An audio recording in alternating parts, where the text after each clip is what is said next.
ലോകമെമ്പാടുമായി വ്യാപിച്ചു കിടക്കുകയാണ് കേരളത്തിന്റെ സ്വന്തം വാനമ്പാടി കെ.എസ്. ചിത്രയുടെ ആരാധകർ. ഇത്രയേറെ സ്നേഹം ലഭിക്കുന്ന മറ്റൊരു ഗായിക മലയാളത്തിലുണ്ടാവില്ല. പ്രിയ ഗായിക പൊതുവേദികളിലെത്തുമ്പോൾ ഏറ്റവും കൂടുതൽ ധരിക്കാറുള്ളത് സാരിയാണ്. വിരളമായി മാത്രമാണ് സൽവാറുകളിൽ പ്രത്യക്ഷപ്പെടുന്നത്. വലിയൊരു സാരി കളക്ഷൻ തനിക്കുണ്ടെന്ന് പറയുകയാണിപ്പോൾ ഐ ആം വിത്ത് ധന്യ വർമ്മയ്ക്ക് നൽകിയ അഭിമുഖത്തിൽ ഗായിക. എത്ര സാരികൾ എന്റെ കയ്യിലുണ്ടെന്ന് ചോദിച്ചാൽ അതിന് ഒരു കൃത്യമായ കണക്കില്ല. പുതിയത് വരുമ്പോൾ പഴയത് മാറ്റിക്കൊണ്ടിരിക്കും. കൃത്യമായി എത്ര സാരിയുണ്ടെന്ന് അറിയില്ലെങ്കിലും 1000-ന് മുകളിലുണ്ടാകും. ഷോപ്പിങ്ങിന് പോകുമ്പോൾ ചില സാരികൾ കാണുമ്പോൾ ഇത് എനിക്ക് വേണമെന്ന തോന്നലുണ്ടാകും. പിന്നെ ഞാൻ ഉടുക്കുന്ന സാരികളെല്ലാം ഞാൻ വാങ്ങുന്നതല്ല. പലതും പലരുടെയും സമ്മാനമാണ്. അവയിൽ ചിലത് എനിക്ക് ഇഷ്ടമുള്ളതാകും. ചില സ്റ്റഫുകൾ എനിക്ക് ഇഷ്ടമല്ല.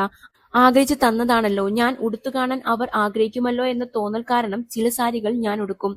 തൃപ്തിയില്ലെങ്കിലും ധരിക്കും. സമ്മാനം തന്നവരെ സന്തോഷിപ്പിക്കാൻ വേണ്ടി ഉടുക്കുന്നതാണ് അത്. പിന്നെ ഒരുപാട് സാരികൾ എനിക്ക് ഗിഫ്റ്റ് കിട്ടാറുണ്ട്. ഇന്നലെയും കിട്ടി 2 സ്റ്റാർ സിംഗറിന്റെ ഷൂട്ടിന് വന്നവർ കൊണ്ടുവന്ന് തന്നതാണ്. ഒരുപാട് വണ്ണം തോന്നിപ്പിക്കാത്തതും ഉടുത്താൽ സുഖമുള്ളതുമായ സാരികൾ ധരിക്കാനാണ് എനിക്കിഷ്ടം, ചിത്ര പറയുന്നു. ദേഷ്യം വരാറുള്ള കൂട്ടത്തിലാണ് താനെന്നും ചിത്ര പറഞ്ഞു. ദേഷ്യം വന്നാൽ ഞാൻ ഒച്ചയെടുക്കും. കുറച്ച് ശബ്ദം മാത്രമേ ഉണ്ടാക്കൂ. ഒരുപാട് ഒച്ചയിട്ടാൽ തൊണ്ട പോകും. ഭയങ്കരമായി ദേഷ്യം വരുമ്പോൾ പല്ല് കടിക്കുന്ന സ്വഭാവമുണ്ട്. എന്റെ ദേഷ്യം ഏറ്റവും കൂടുതൽ കാണുന്നത് ഭർത്താവ് വിജയൻ ചേട്ടൻ തന്നെയാണ്. എന്തെങ്കിലും പറഞ്ഞ ശേഷം ഞാൻ മൗനമായിരിക്കുമെന്നും താരം പറഞ്ഞു. സോഷ്യൽ മീഡിയയോട് തനിക്കുള്ള ഭയത്തെക്കുറിച്ചും ഗായിക മനസ്സു തുറന്നു. സോഷ്യൽ മീഡിയ പേടിയാണ് എനിക്ക്. എവിടെ പോയാലും ആരെങ്കിലും ഫോണും കൊണ്ട് കൂടെ നടക്കുമല്ലോ, അത് കാണുമ്പോൾ ഭയമാണ്. ദൈവമേ, ഇവർ ഏതു ഭാഗമാവും കട്ട് ചെയ്ത് ഇടാൻ പോകുന്നതെന്ന് ഓർത്ത്. 1-2 അനുഭവങ്ങൾ ഉണ്ടായതുകൊണ്ടാണ് പേടി. അടുത്തിടെയായിരുന്നു അതിലൊന്ന്. രവീന്ദ്രൻ മാഷിന്റെ പേരിൽ ഒരു അവാർഡ് ഉണ്ടായിരുന്നു. ചടങ്ങ് കൊച്ചിയിൽ വെച്ചാണ് നടന്നത്. ആ ഫംഗ്ഷനിൽ പങ്കെടുക്കാനായി ചെന്ന് ഞാൻ ഒരു കസേരയിൽ ഇരുന്നതേയുള്ളൂ. ബൊക്കെ പോലും മാറ്റിയിട്ടില്ല.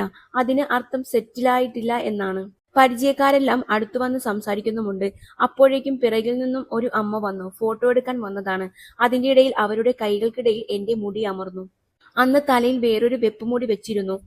ഒരു പബ്ലിക് ഫംഗ്ഷനിൽ വെച്ച് അത് ഊരി വീണാൽ നാണക്കേടാവില്ലേ?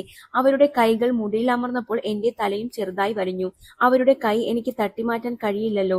അതുകൊണ്ട് തന്നെ മുടിയിലാണ് കൈ അമർന്നിരിക്കുന്നതെന്ന് ഞാൻ അവരോട് പറഞ്ഞു. ആ പറയുന്ന ഭാഗം കട്ട് ചെയ്ത് ആരൊക്കെയോ സോഷ്യൽ മീഡിയയിൽ ഇട്ടു. അതിനുശേഷം ചീത്ത വിളിച്ചുള്ള കമന്റുകൾ ആ വീഡിയോയ്ക്ക് വന്നു. ഞാൻ സോഷ്യൽ മീഡിയ നോക്കുന്നയാളല്ല, പക്ഷെ ആരെങ്കിലും എനിക്കെല്ലാം അയച്ചു തരും. അങ്ങനെയാണ് ഞാൻ പലതും കാണുന്നത്. ആ സ്ത്രീക്ക് ശേഷവും ഒരുപാട് പേർ വന്ന് ഫോട്ടോ എടുത്തു പോയി. പക്ഷെ മുടിയെന്ന് ഞാൻ ആ സ്ത്രീയോട് പറഞ്ഞതാണ് പ്രശ്നമായതെന്നും അനുഭവം വിവരിച്ച് കെ.എസ്. ചിത്ര പറഞ്ഞു.